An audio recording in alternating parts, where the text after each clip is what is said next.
So, MacBook Air time.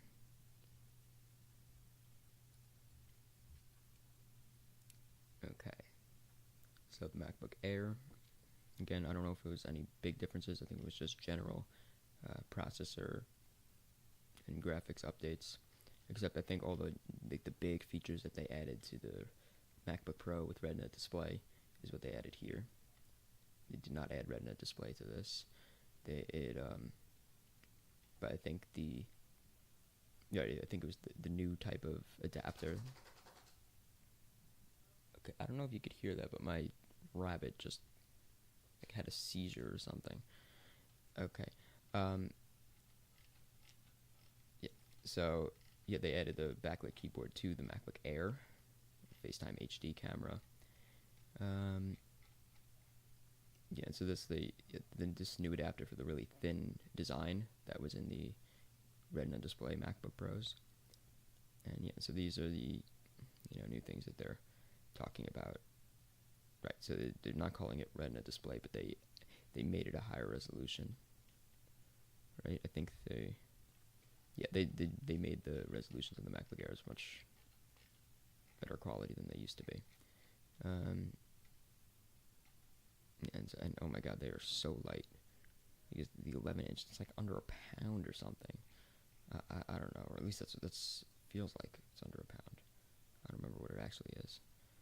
It probably says here, and here it's small storage, but really it's 2.38, almost 3 pounds. I don't. It felt like nothing. It felt like air. Yeah, but they're insanely thin. Like it's less than an inch, like tall. And when it's closed, it's really cool.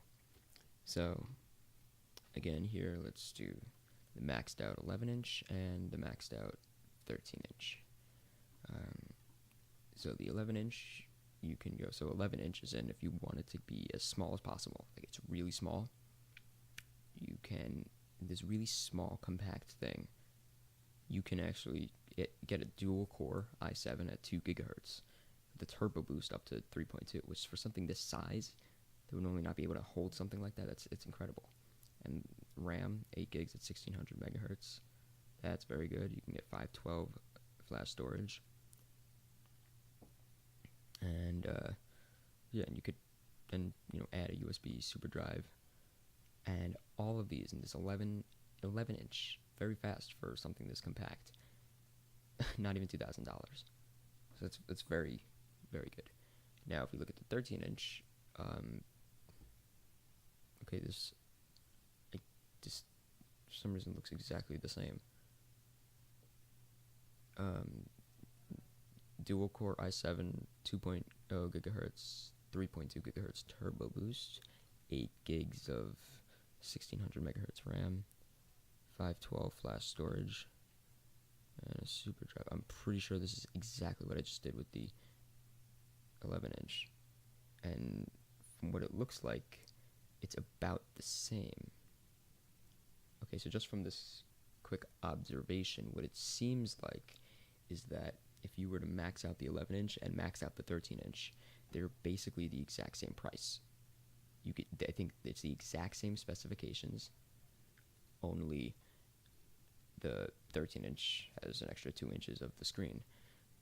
But it looks like it's the exact same specifications. Here, look at this. The 2 gigahertz dual core i7 and 8 gig 1600. And here you have the 512. There's just no 128 option. That's what makes the initial price of the 11-inch cheaper. But here, if you look, the 11-inch is 1928, and this is 1978. So it's really, you max it out, it's the exact same specifications. You're paying $50 for 2 inches of screen. So that's really what it is. So it's either, at this point, if you're spending almost $2,000, $50 probably wouldn't make that big of a difference. And personally, I'd want to take the extra 2 inches.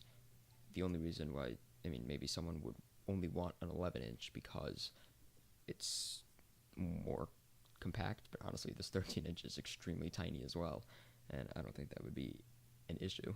This 13 inch would still be extremely small. All right, so that's MacBook Air.